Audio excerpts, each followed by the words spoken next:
Shout out to everybody watching. There's about 3,500 of you. For us being a community stream feels freaking good. Thank you guys for tuning into the broadcast. I hope you're enjoying the show so far. And of course, do keep in mind GFINITY's main stream will be running probably significantly longer than ours. So once it's all done, we will be hosting them up. You can enjoy the rest of the show over there. But we got two best of threes to go through beyond this to find out the finals of each of these groups. And this one is the winner's match to determine which of these two will go to that finals and which gets out of the group alive. So in the bottom right, it's Samsung Galaxy's Solar. In the bottom left, as the red Protoss, it's your Flash Wolf Sun. Now, Solar game number 1 played a little bit greedy. Solar game number 2 plays greedy in a different way with a gold base. I really hope that if he does play greedy on this map, it's at least not 3-hatch pool, because he's going to need to scout that Sun spawn horizontal to him. Yeah. Just today, we saw Symbol make that mistake against San, right? He went for the 3-hatch, kind of thought he got away with it, and oh no, San's willing to 5-gate me.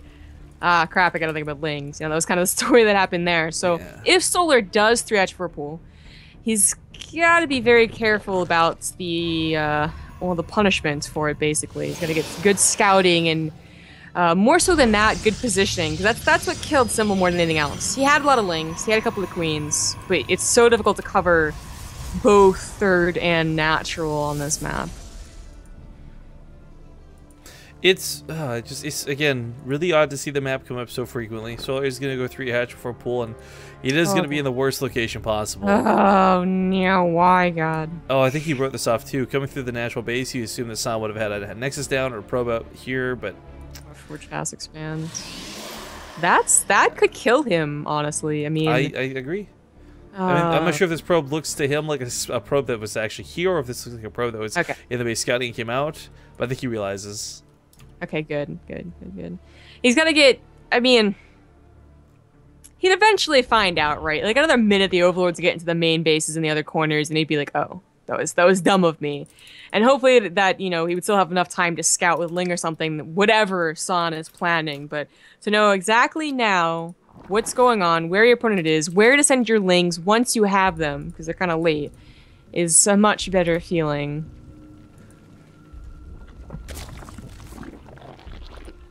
I didn't go gas pool, but still. Pretty greedy, pretty ballsy. San is still on 1 gas. Of course, he's gotten all the scouting information that he needs, how late the spawning pool was. And he could just be like, you know, it worked out earlier against another pretty good Zerg. I'm going to do it again. He could definitely do that. Well, Zealot does walk across the map, makes the journey, comes here to kill a couple of drones. Could win a Queen, no problem as well. But of course, all it takes is 1 drone or a Zerg lane to change that up. Oh, there's the initial gateways. Still no second gas. I'm kind of feeling the all-in. I mean, he's realized that Solar went for that faster third at this point. Yeah. He's got the horizontal spawns in his favor. Or maybe not realizing the third's down. I mean, he did see the edge of the creep, but he never actually scouted. No, the spawning pool timing was way too late. I really wanted to throw a pylon down here, just abuse that warp in so badly. Yeah. So there are the all the gateways you're gonna see, probably up to 5 gateways. Not the usual amount, but off of 1 base, that is a lot, obviously, and only off of 1 gas, you have nothing but zealots, really. The 1 sentry, maybe 2 stalkers, but not much else.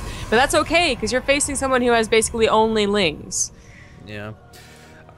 Just crazy amounts of zealots. Even without that +1 upgrade, you can still tear through them. Yeah. Queens can help out so much. Spine crawlers can be the most important thing we can get. But you can't really afford to have all of that in 2 positions at once, which is the same problem that Symbol had. Yeah. Alright? So, I mean, yeah, okay, so I think Solar is getting speed a lot faster, or at all. I don't think Symbol got that, but even when it comes into effect, it might be after 30 Lings, 40 Lings have already died, you know? It's always a way to go. The warp, and he's got a couple of sentries with this. Nothing too dedicated. I actually kind of like the lower sentry count. 1 or 2 is going to be fantastic for trapping between, say, the hatchery or the mineral lines, or around minerals or ramps, but for the most part, it is bulking zealots that he really needs. Yeah.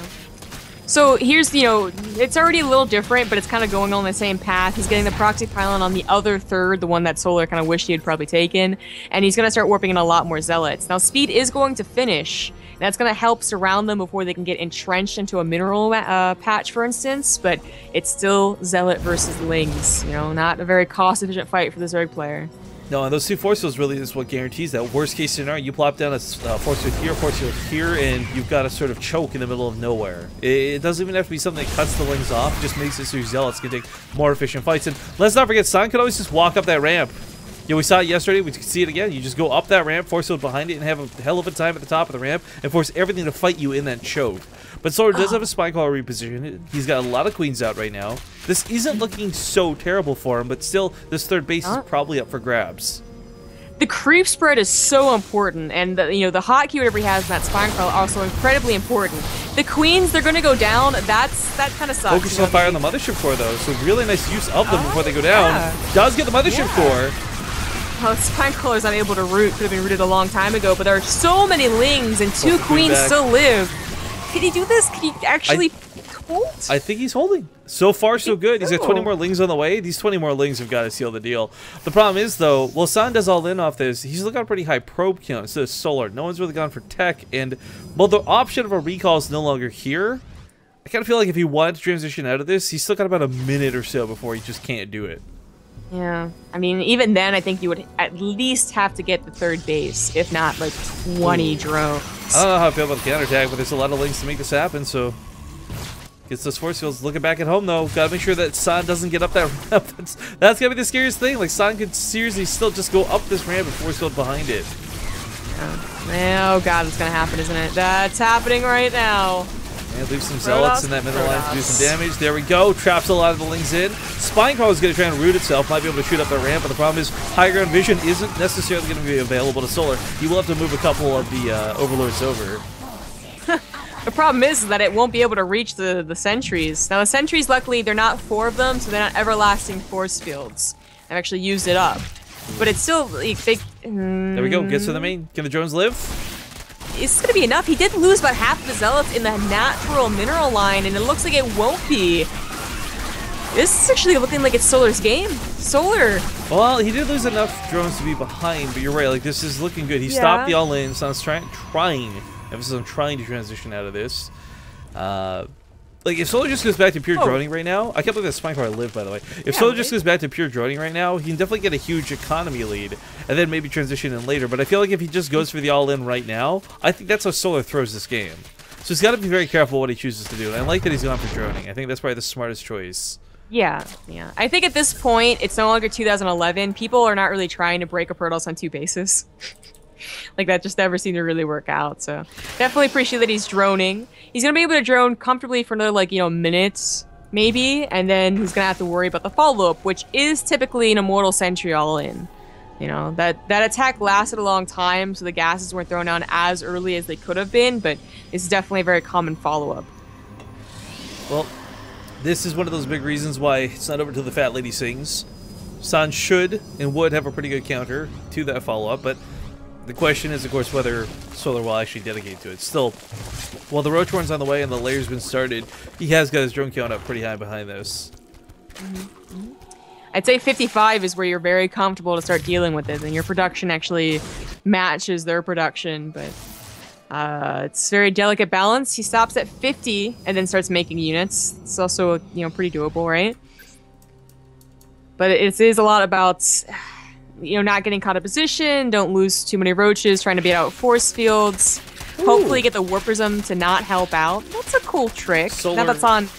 Would have used it, but maybe. Well, literally the first person to use the cooling tower on this map that we've seen at least. I used it once. Right. Yeah, but I said we, so I never saw you do it, so I'm just saying. Oh, well, you don't watch my stream enough. I'm just kidding. Yeah, maybe if you get good, I will. Whoa, buddy. I'm high math. I just hit, man. Yeah, I was going to say, you're going to put on the Master's card. Alright, Ling's go for the counterattack. Sadly, there's a full wall off of Sentry here. You can always warp in a couple more. This isn't so bad. It's this big attack here that's so scary. And Solar, he's got a lot of sentries he's got to chew through. Now, his army supply is pretty big. And he's got a decent amount of roaches, but the problem is if they're all clumped up over here, there's no secondary attack. There's no coming from behind. There's no sandwich for a surround. Meanwhile, back on the other side of the map, looks like these gateways are starting to get a little bit low. And San could be in some trouble. You know, a lot of focus on the other side of the map. There's no mothership core for a photon overcharge. There's no mothership core here for a recall. And Solar's Lings actually get through to the main.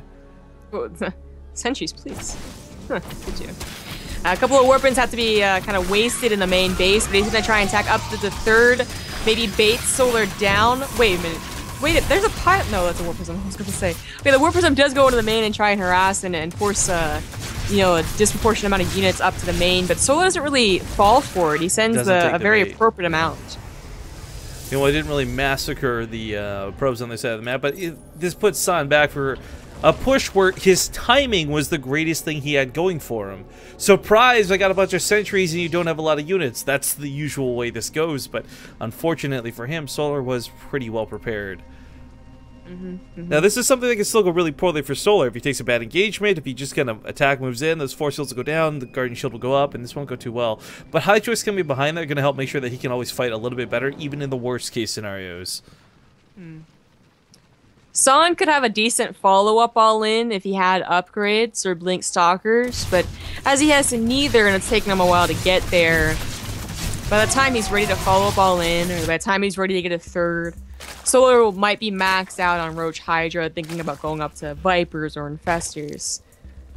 Yeah. Basically, there is really not a very winnable position for San unless Solar screws up. I don't know, it's so hard to phrase it like that, because, I mean, I agree with your point, but at the same time, like, it's possible you make Solar mess up, you know? It's not just that you're hoping for luck and, like, oops, he dropped his mouse. I mean, force fields and forcing weird engagements, baiting at the wrong locations. There's a lot of ways that even here, just constantly trying to force Solar to over or under dedicate to this. Because he's going to abandon ship with seeing those queens. That was such a cool potential attack. The force field nailed it, kept all the Hydras out of the main, and if the Zealots had actually warped in, those queens would have just been massacred. Yeah. I wonder, if you have two warp prisms, right? They're both deployed next to each other, but one gets killed. Do the units stop warping in, or do they just still keep going as the power field from the other one's there? It's like a pylon, I'm pretty sure. Okay, yeah, that's what I was thinking. Well. Anyways, the follow-up all-in is on the way, but he does have to deal with a counterattack. It's going to kill a couple of gateways, if not just a couple of probes, maybe. Well, it's really important he got here to the main, whether it's chasing that money or not. His army supply back at home is still really high, and there's Hydras. There's not even just Roaches. There's not a big, inefficient amount of supply. Lots of Lings as well to threaten those force fields, but still, with the Roaches just kind of poking around, all he's got to do is start picking off the pylons and just disallowing San from being able to warp in across the map. Yeah. Constantly reposition the spine crawlers is really, I love that these things are still alive, too. Like, that's the best part. Yeah, the one that's especially, like, at 1 health. Because it also happens because he got a couple of extra queens to deal with the very first attack that happened. He has a lot of transfuse energy. And, finally, there are the force fields that San really wanted. So he's going to segment some of the troops off, possibly wrap around. Nope, going to go for the counterattack and just realize that there's not a lot of defensive help. Nice. Go for the kill. It's the Warp Prism. That's very helpful. No more microing on the Immortals. No instant warp in. If he had gotten that proxy pylon up to the north, that'd be really good. Even so, if this is going to come down to a base trade, I think it's when Solar actually wins. It should be the case. Nothing at home. Yeah. Tries to segment off a part of his army to take on part of Solar's army, basically. And I think Solar is winning. The force fields are good, but they also, they make it so he can't attack the third. So what are you really getting from that attack? Probably trying to get out of here alive to start putting pawns down and keep this from being a full-on base trade, but they do all get intercepted, and San gets none of his probes out alive. He's got, I think, one up here, and that's about it. They could technically build a Nexus, I guess. But meanwhile, back at home, everything has been pretty much compromised. New Mothership Core got built at some point. She's going to go down. The Nexus will fall. And now Solar only has to focus on killing this army. He knows there's something behind it, and if he can hold this push, and he should be able to hold this push. He's got Transfuses galore, he's got Hydras, he's got Lings. If he holds this push, he wins the game. No questions asked. He does not have any upgrades, though, so that's literally one thing in San's favor if he ever takes a really good engagement. But it's always going to be more about the force fields than any upgrade. Oh, no. Why are these out here? Oops. So it's like I'm ahead, but I don't want to make it look like I'm too far ahead. Well, they're both supply blocks, so now they're just buddies being supply blocked together. Right, but Solar's still got a main. He's got third base. He's got mining. San's on. This is his last probe. This is legit his last probe, so that's it.